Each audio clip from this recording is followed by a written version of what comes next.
오늘 말씀은 교회를 좀 다니신 분들은 매우 익숙한 그런 내용입니다. 아마 교회 학교 어린 시절부터 자주 들어왔던 그런 이야기이고 동화처럼 각색된 이야기들도 굉장히 많이 등장하고 있죠. 심지어 교회를 다니지 않았던 분들도 돌아온 탕자라고 이야기하면 웬만하면 그게 무슨 얘기다 이렇게 알 정도로 익숙한 그런 얘기입니다. 왜 오늘 이 본문으로 여러분과 함께 말씀을 나누게 되었냐면 이 말씀이 우리에게도 필요한 말씀이라는 생각을 하게 되었습니다. 보통 탕자의 비유라고 일컫는 예수님의 이 비유는 누가복음 15장에 나오는 세 개의 비유를 함께 이어 놓았는데 이것을 마치 그 일종의 세트 메뉴 같은 거예요. 세 가지를 함께 읽도록 또 함께 연결해서 보도록 하는 비유가 세 가지가 쭉 연결되어 있습니다. 잃어버린 양의 비유. 100마리의 양 중에서 한 마리가 잃어버려졌는데 그 한 마리를 찾기 위해서 찾아다니는 목자의 비유죠. 이 비유가 있고 또 잃어버린 드라크마의 비유. 10개의 드라크마 중에서 한 개를 잃어버려서 그것을 찾고 있는 한 여인의 비유가 나와 있고요. 더불어서 오늘 읽었던 이 본문, 흔히 말하면 탕자의 비유라고 말하고 있는 이 비유로 이어지고 있습니다. 자, 이 세 가지 비유는 어떤 때 말씀하셨냐면 예수님께서 사람들에게 여러 가지 말씀을 계속해서 말씀하고 있었어요. 이렇게 말씀하고 있을 때 세리들이 찾아왔습니다. 세리들도 오고 또 그들 가운데 이 죄인들이, 성경에 죄인들이라고 말하고 있는데 아마 눈에 봐도 이 사람들은 정말 생활이 온전치 못했다라고 여겨지는 사람들이 아마 예수님께 나왔던 모양입니다. 이 사람들을 보면서 그 중에 바리새인과 서기관들이 보면서 아니 어떻게 예수님이 죄인들인 저들과 함께 음식을 나눌 수 있는가, 이렇게 수군거리는 소리를 듣고 예수님께서 비유로 말씀하신 것이 내리 이어서 세 가지의 비유를 말씀하신 것입니다. 그 중에 오늘 마지막 비유가 탕자의 비유라고 일컫는 본문의 내용입니다. 오늘 말씀에 나오는 비유는 첫째 아들이 등장하는 부분까지, 뒤에 보면 오늘 본문 읽지 않았습니다만 첫째 아들이 둘째 자기 동생이 돌아온 걸 보고 화를 내는 장면이 나오잖아요. 그 부분까지 읽어야지만 이 비유가 완전히 완성이 됩니다. 그런데 오늘은 그 전 부분까지만 우리가 함께 좀 살펴보려고 합니다. 사실 이 비유를 우리가 흔히 어떻게 제목을 붙이고 있어요? 돌아온 탕자, 탕자의 비유, 이렇게 이름을 붙이고 있잖아요. 그런데 사실은 이 돌아온 탕자의 비유라고 붙이는 것은 이 비유의 제목으로 적합하지 않습니다. 이 비유의 제목을 좀 더 내용에 맞게 제목을 붙인다고 한다면 기다리시는 아버지의 비유예요. 기다리시는 아버지의 비유. 탕자에게 초점이 사실은 맞춰져 있지 않아요. 물론 여기서 탕자의 어떤 바뀌고 돌이키려고 하는 회심의 마음들 이런 것들도 묘사되고 있지만 이 전체의 비유를 본다면 아버지께서 이 탕자에게 어떤 마음을 갖고 계셨는가, 이 부분에서 주목하고 있는 것이 이 비유의 초점이거든요. 그렇기 때문에 사실은 탕자의 비유라고 말하기보다는 이 탕자를 기다리시는 아버지의 심정을 함께 살펴보는 것이 필요합니다. 왜냐하면 죄인들과 세리들이 막 몰려왔을 때 수군거리던 이 바리새인과 서기관들을 향해서 하는 비유이거든요. 그러니까 하나님은 그런 자들, 이 탕자 같은 사람들도 받아주기를 원한다. 잃어버려진 드라크마 또는 혼자 어딘가 목자를 따라가지 않고 헤매다가 잃어버려진 바 된 그 양들을 이렇게 찾는 그 아버지의 심정을 너희가 알아야 된다, 이렇게 말씀하시는 비유입니다. 이 비유는 여러분도 알다시피 어떤 한 사람에게 두 아들이 있었습니다. 두 아들이 있으면 보통은 이제 장남이 좀 굉장히 신실한 편에 속해요. 제가 장남이 아니기 때문에 이렇게 말해도 괜찮아요. 또 장남 아닌 분이 상처받을까 걱정되긴 하는데 보통 장남이 책임감이 있죠. 보통 곁길로 잘 안 가요. 근데 항상 둘째, 셋째들은 약간 삐딱하게 가는 경우도 있거든요. 굉장히 자유로운 경우들이 많죠. 여기도 이제 두 아들이 있었는데 첫째는 굉장히 고직한 것 같아요. 그러니까 집에서 또 아버지가 시키는 대로 아마 잘 하고 있는 그 아들이 아니었는가, 이런 생각이 들어요. 근데 나중에 쭉 비유를 보면 마치 바리새인과 서기관들을 상징하는 것 같은 느낌을 갖게 하는 사람이 이제 첫째 아들이에요. 근데 둘째 아들은 아버지께 나와서 유산을 좀 달라고 합니다.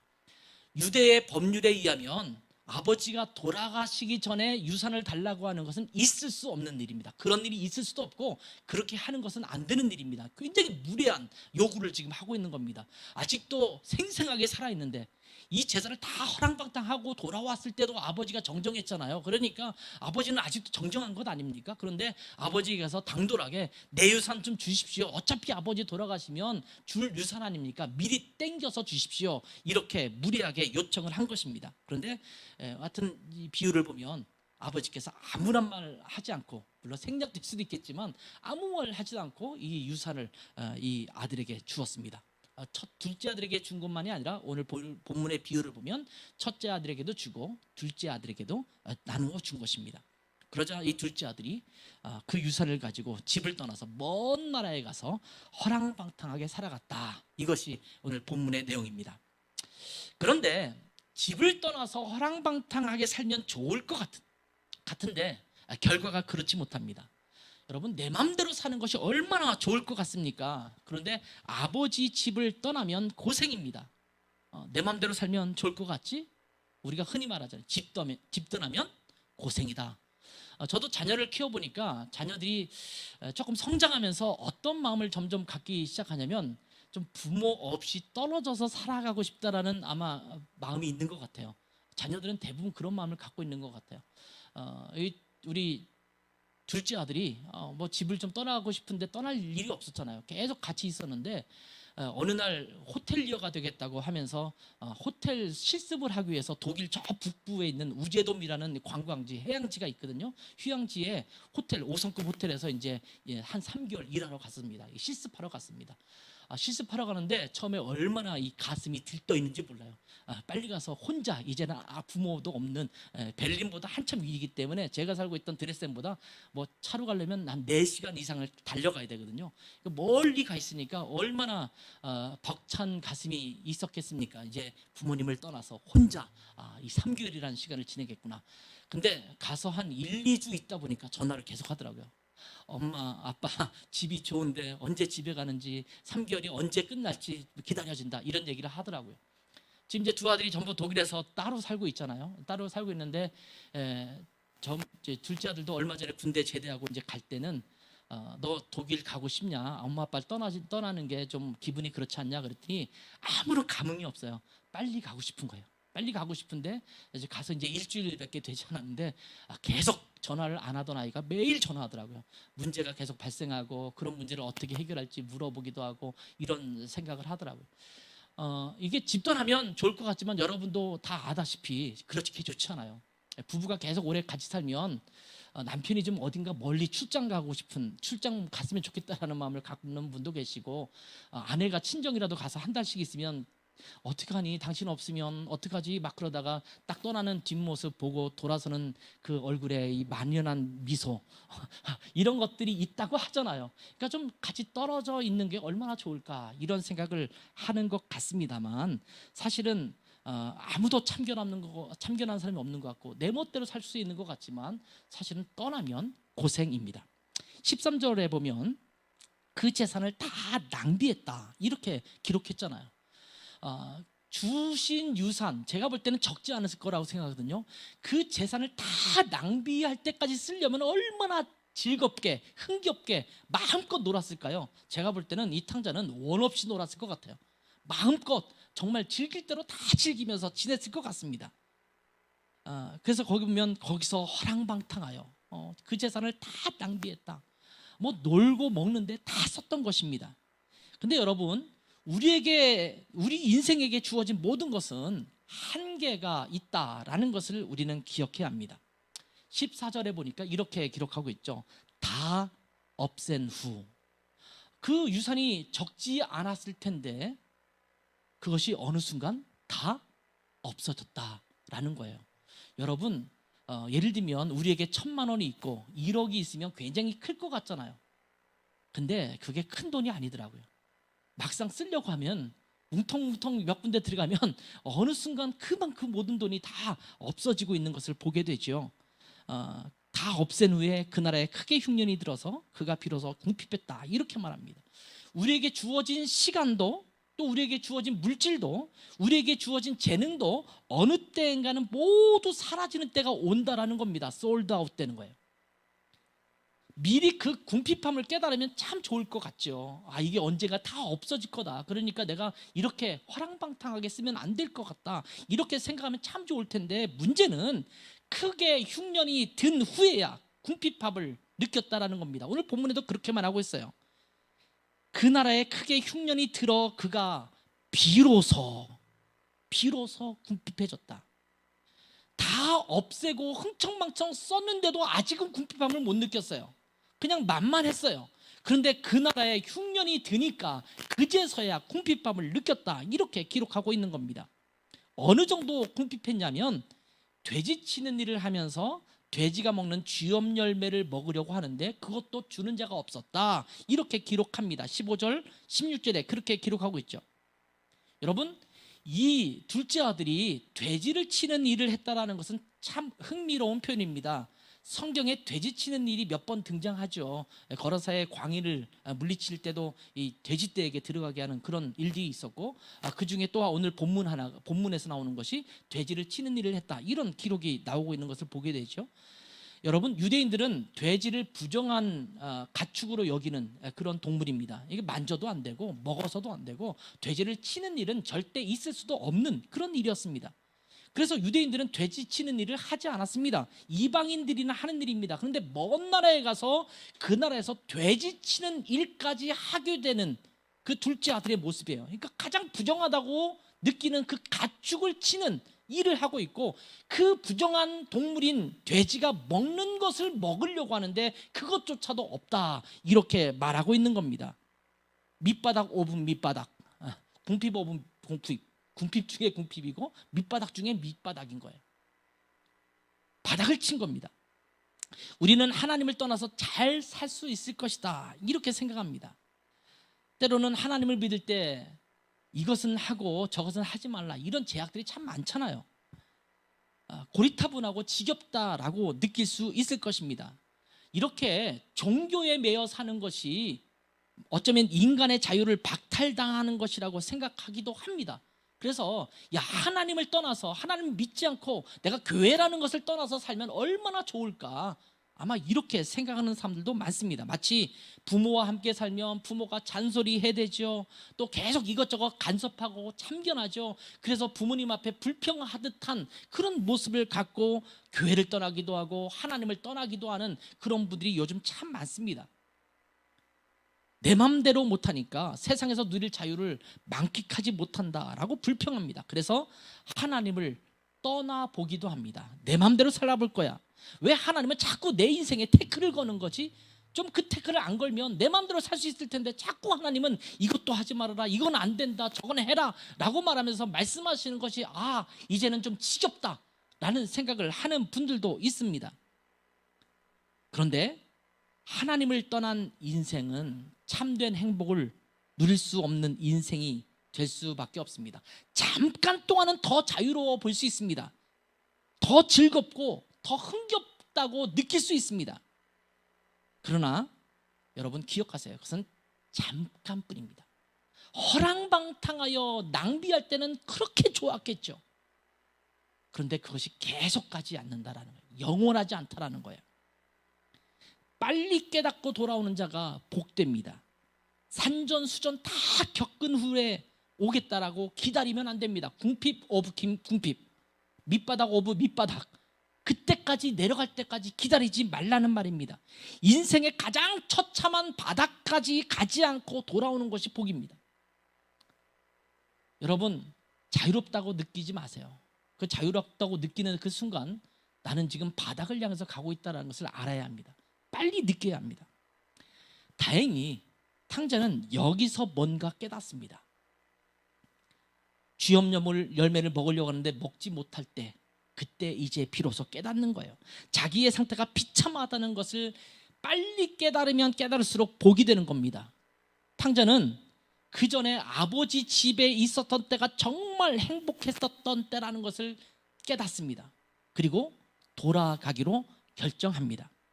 깨닫고 돌아가는 것입니다. 우리에게 이것이 필요합니다. 내가 지금 잘못된 길에 서 있구나 라고 깨닫는 것, 그리고 아버지께로 돌아가겠다라고 깨닫는 것, 이것이 정말 필요한 거예요. 우리 인생 가운데 이것을 빨리 깨달을수록 축복이 되는 거예요. 이 자리에 앉아 계신 여러분은 그래서 복입니다. 하나님 앞에 예배하는 자리에 나와 있는 분들은 복입니다. 17절부터 19절까지의 말씀을 한번 볼까요? 이에 스스로 돌이켜 이르되 내 아버지에게는 양식이 풍족한 품꾼이 얼마나 많은가. 나는 여기서 줄여 죽는구나. 내가 일어나 아버지께 가서 이르기를 아버지, 내가 하늘과 아버지께 죄를 지었사오니 이 지금부터는 아버지의 아들이라 일컬음을 감당하지 못하겠나이다. 나를 품꾼의 하나로 보소서 하리라 하고 드디어 아버지 집을 생각합니다. 아버지 집에는 일꾼들조차, 품꾼들조차, 종들조차 풍족하게 지내고 있음을 깨달은 것입니다. 아버지를 떠나면 궁핍해지지만 아버지 집에는 그 모든 것이 풍족합니다. 있을 때는 못 느낀 거예요. 사람들은 하나님을 떠나면 행복할 것이라고 생각합니다. 하나님 안에서 누리는 축복의 귀중함을 알지 못합니다. 그래서 하나님을 떠난 후에 마치 마음껏 자유를 내가 누리고 있다라고 착각을 합니다. 그런데 정작 우리의 영혼은 점점 메말라지고 있는 것을 깨닫지 못합니다. 우리의 영혼이 누릴 수 있었던 깊은 평강이 사라지고 있음을 깨닫지 못합니다. 이 세상에서 찾을 수 없었던 보석처럼 빛나던 그 영원한 가치를 내가 잃어버리고 있다라는 사실을 깨닫지 못합니다. 그렇게 살아가다가 크나큰 어려움에 봉착했을 때 우리의 영혼이 핍절해서 더 이상 소망조차 끊어진 것처럼 느껴질 때, 우리의 영혼이 핍절해서 이제는 도무지 내 힘으로는 해결할 수 없다라고 하는 그 한계점에 도달했을 때 비로소 궁핍함을 느낍니다. 온 삶이 누더기처럼 비참해졌을 때에야 비로소 하나님을 떠난 삶이 얼마나 비참한지를, 궁핍한지를 깨닫게 되는 겁니다. 그런데 이때도 늦지 않았습니다. 그게 축복이에요. 그때도 주님은 우리를 받아주시는 거예요. 돌아오기를 기다리시고 있는 그 아버지께 우리는 돌아가기만 하면 됩니다. 그런데 미련하게 빨리 깨닫지 못하고 계속 밑바닥까지 내려갈 때까지 가서는 안 되는 겁니다. 가능하면 빨리 돌아오는 것이 복입니다. 그래서 이제라도 돌이켜야 합니다. 더 이상 방황해서는 안 됩니다. 더 이상 주춤거려서는 안 됩니다. 지금이 바로 돌아와야 할 때입니다. 탕자는 이 깨달음 속에서 아버지께로 돌아가기로 결심합니다. 그런데 중요한 것은 결심만 하면 안 된다는 거예요. 우리는 결심은 정말 잘하잖아요. 새해가 시작된 지 벌써 3개월이 지나고 있죠. 여러분, 새해를 시작하면서 많은 결심을 했겠죠. 우리 교회도 표를 가지고 시작했습니다. 기억나시나요? 우리 교회 새해표 뭐죠? 그 안에 뿌리를 박는 것, 예수 그리스도 안에 뿌리를 박는 것. 시작할 때는 우리가 그리스도 안에 견고하게 뿌리를 받자, 기초가 중요하다라고 시작했는데 불과 3개월 만에 우리 올해 표가 뭐죠? 그러면 뭐였더라 이렇게 생각되잖아요. 우리 결심은 대단했잖아요. 그렇죠? 우리 한 해 뭐 하자고 했죠? 예배 공동체가 되자, 말씀 공동체가 되자, 올해 한 해는 그것에 우리가 깊이 뿌리를 내리자 이렇게 말씀했잖아요. 근데 결심은 대단하게 했어요. 여러분, 우리 1:1 하기로 했죠. 1:1 양육을 하기로 했고, 지금 이제 오늘 예배 전에도 했고 또 예배 후에도 할 것이고 또 이제 몇 분들이 만나서 이렇게 하잖아요. 아마 다음 마음속에 그렇지, 이제 1:1 해야지, 우리 교회에서 한다니까 해야지, 결심은 다 하셨죠. 근데 아직 안 하는 분도 꽤 있죠. 결심은 다들 해요. 근데 문제는 결심만 하고 끝난다는 게 문제예요. 그래서 옛날에 제가 설교집을 하나 내면 이런 설교집 제목을 이렇게 지었으면 좋겠다 이렇게 생각한 적이 있어요. 아멘, 그리고 아무것도 하지 않았다. 우리가 설교를 드리면 아멘 얼마나 많이 합니까? 무슨 은혜로운 설교, 감동적인 설교를 드리면 아멘, 내가 그렇게 살겠습니다 고백은 하는데, 결심을 하는데 삶에서는 전혀 나타나지 않아요. 그게 어쩌면 우리의 모습일지도 몰라요. 결심만 해서는 안 돼요. 아버지께 돌아가야지, 아버지의 품에 살아야지. 결심만 하지 말고 돌아가야 합니다. 이제 일어나 가야 합니다. 오늘 비유 중에 가장 중요한 전환점 중에 하나가 20절입니다. 터닝 포인트예요. 이에 일어나서 아버지께로 돌아가니라. 참 중요한 부분입니다. 이제 일어나십시오. 그리고 아버지께로 돌아가십시오. 교회로 돌아가십시오. 예배의 자리로 돌아가십시오. 미적미적거리지 말고 지체하지 말고 지금 돌아오면 되는 겁니다. 자리를 박차고 하나님께 돌아가면 됩니다. 여러분 혹시 하나님을 멀리 떠나서 지금 주저앉아 있다면 미적미적거리지 말고 일어나면 돼요. 이제 가야지 라고 자리를 옮겨서 아버지께로 가면 되는 겁니다. 핑계대지 마십시오. 요즘 가난한 성도들이 참 많다고 하잖아요. 교회를 안 나가는 성도, 핑계거리가 많습니다.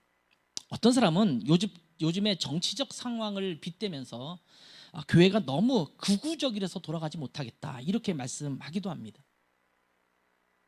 보수 꼴통이다. 그러니까 이 시대를 잘 교회가 못 바라보는 것 같다 이렇게 말하는 분도 있어요.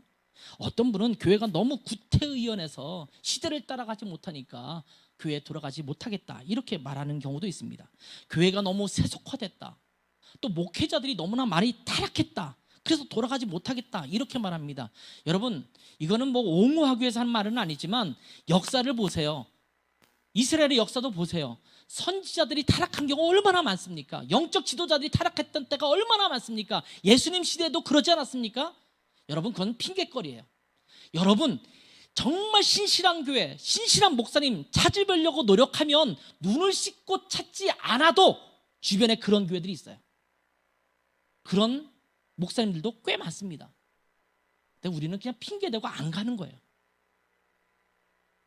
뭐 우리 교회처럼 작은 교회들은 또 제외시키더라고요. 그런 분들은 큰 교회 중에서 좀 신실한 교회 찾고 싶은데 그런 교회는 없다 뭐 이렇게 말을 해요. 그럼 작은 교회 와, 우리 교회 와. 근데 목사님 그 교회는 너무 멀고 또 개척교회 가기는 제가 좀 부담스럽고. 여러분 주변에 신실한 목사님들과 그런 교회들이 제가 보니까 세고 셌어요. 뭐 그렇게 그렇지 못한 교회들이 있습니다. 그거는 뭐 인정할 수밖에 없겠죠. 그런데 찾아보면 의외로 신실한 교회들, 신실한 목사님들이 꽤 많아요. 핑계거리에 불과합니다.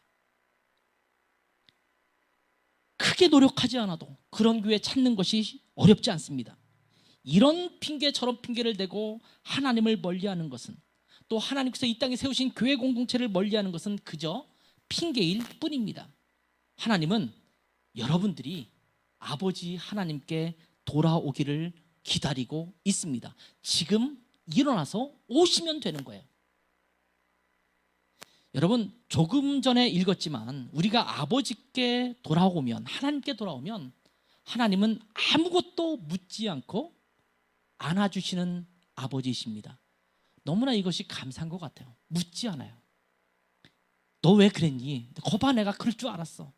내가 유서를 달라고 할 때부터 내가 알아봤어. 네가 이 꼴 될 줄 알았어. 이렇게 꾸짖고 책망하시는 분이 아니십니다. 주님의 품은 여러분에게 항상 넓게 열려져 있습니다. 주님은 두 팔을 벌리고 우리를 향해서 기다리고 있으신 그런 분이십니다. 다시 한번 20절을 한번 읽어볼까요? 20절 같이 읽습니다. 시작. 이에 일어나서 아버지께로 돌아가니라. 아직도 거리가 먼데 아버지가 그를 보고 치근히 여겨 달려가 목을 안고 입을 맞추니. 자, 이 구절을 보면 서로 간의 거리가 아직도 멀었어요. 근데 아버지가 먼저 보고 달려가서 목을 얼싸안고 입을 맞춥니다. 어쩌면 돌아오는 탕자가 아버지의 집이 어딘지 알잖아요. 그 탕자가 먼저 아버지를 보는 게 어쩌면 더 정상적일지도 몰라요. 그런데 성경은 아버지가 아직도 거리가 먼데 알아보지 못할 것 같은데 오랫동안 떨어져 있던 남루한 그런 복장을 갖추고 있는 그 아들을 먼저 알아보고 다른 박질에서 찾아가서 그를 얼싸안고 입을 맞추는 그 장면이라고 소개하고 있습니다. 이 말이 무슨 말입니까? 아버지께서는 계속해서 늘 기다리고 있다라는 겁니다. 꾸짖지 않으시는 하나님, 이제나 저제나 올까 기다리며 매일 간절히 기다리시는 아버지의 모습을 보여주시고 있습니다. 아들의 행색이 제가 모르긴 몰라도 말이 아니었을 것 같아요. 제가 산티아고 순례길을 갈 때 저희 네 명의 저희 부부와 두 아들이 같이 산티아고 길을 걸었잖아요. 요즘은 그래도 시설이 잘 돼 있어서 가는 그 알베르게라고 하거든요. 묵는 숙소를 알베르게 가면 거기에 대형 세탁기도 있고 건조기도 있어요. 그래서 거기서 세탁기에 집어넣으면 그냥 뽀송뽀송하게 말려서 나와요. 그래서 그 다음날도 산뜻하게 뽀송뽀송한 옷을 입고 갈 수 있었어요. 저희가 20일을 걸었는데 20일 동안 비가 안 오고 그래서 우비를 안 입은 날이 하루밖에 없었거든요. 매일 비바람, 눈보라가 쳤어요. 근데 그렇게 걸으면서 매일 푹 젖어가지고 다니면 이 옷에서도 냄새가 나거든요. 빗물 냄새 뭐 이런 것들이 다 땀 냄새 엉켜가지고 냄새가 나는데, 여러분 매일매일 빨아도 아침에 입고 나가면 비 맞고 또 저녁에 들어가면 그렇게 냄새가 날 정도로. 그런데 여러분 생각해 보세요. 먼 나라에서 이제 돼지가 먹는 음식조차 못 먹어서 남루한 행색을 하고 먼지길을 이렇게 걸어왔던, 투벅투벅 걸어왔던 이 아들의 행색을 한번 생각해 보세요. 냄새 나지 않았을까요? 찾아갔다가 근데 너 무슨 냄새야? 너 씻고 와서 우리 그 다음에 상견례 하자. 이렇게 하지 않으셨다. 비루하고 남루하고 비참한 냄새가 물씬물씬 풍기는 이런 그 아들을 그냥 아랑곳하지 않고 얼싸안고 입을 맞추는 아버지의 모습입니다. 이것이 아버지의 심정이에요. 하나님 아버지의 심정이에요. 우리를 향하신 아버지의 마음이에요. 우리가 어떤 죄에 빠져 있든 어떤 이유로 하나님을 떠났던 아버지께 돌아오기로 결심하고 아버지께 나오기만 하면 아버지께서는 아무 말 하지 않고 두 팔을 벌려 우리를 안으시는 그런 하나님이십니다. 그리고 아버지는 가장 좋은 옷을 입힙니다. 손에 가락지를 끼웁니다. 발에 신을 신깁니다. 여러분, 이것은 아들로서의 회복을 말하는 거예요. 그 당시에 노예들은 신발을 신지 않았습니다.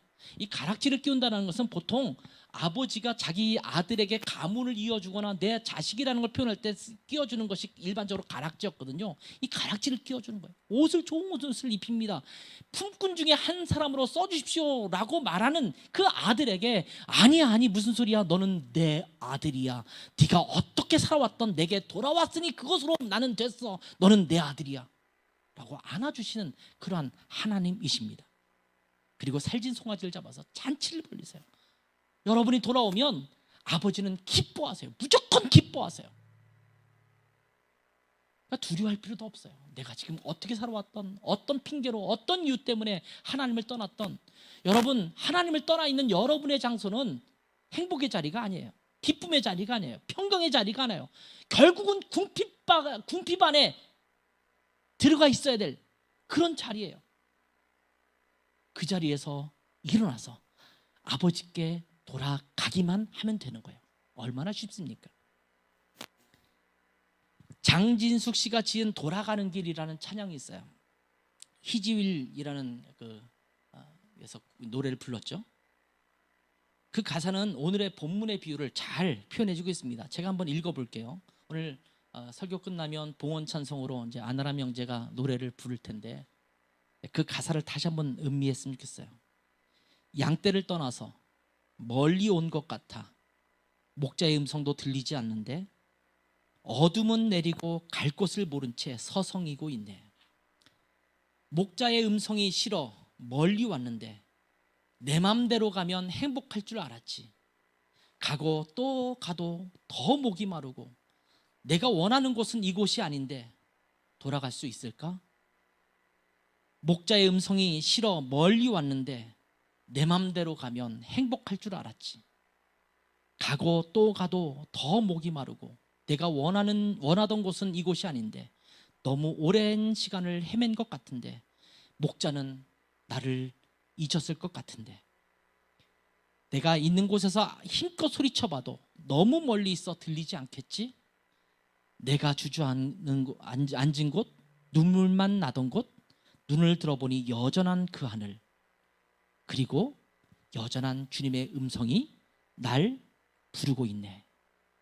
내가 아무리 먼 길을 왔어도 여전히 나는 주님 품 안에 있고, 헤매던 시간이 아무리 길어도 돌아가는 길 이렇게 짧은 걸 그 품 안에 살리, 그 품 안에 살리, 그 품 안에 살리. 하나님은 여전히 당신을 기다리고 있어요. 떠나면 행복한 줄 알았죠. 근데 가고 또 가도 궁핍하고 인생의 의미를 찾을 수 없고 소망이 없는 그 길을 가다가 하나님은 나를 잊은 것 같은데, 나를 안 바라보는 것 같은데, 그런데 주님을 향해서 바라보니 주님은 나를 기다리고 있고 그 돌아가는 길은 굉장히 짧았다.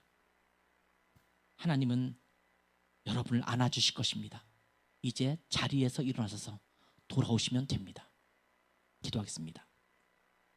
하나님 아버지, 주님을 떠나 사는 길이 행복한 줄 알고 복된 것인 줄 착각했지만 그 길은 궁핍하고 또 나락으로 떨어질 수 없는 소망이 없는 길임을 저희가 깨닫게 해주시기를 원합니다.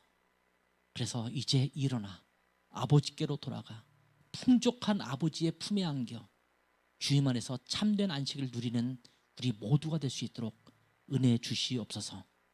예수님의 이름으로 기도했습니다. 아멘.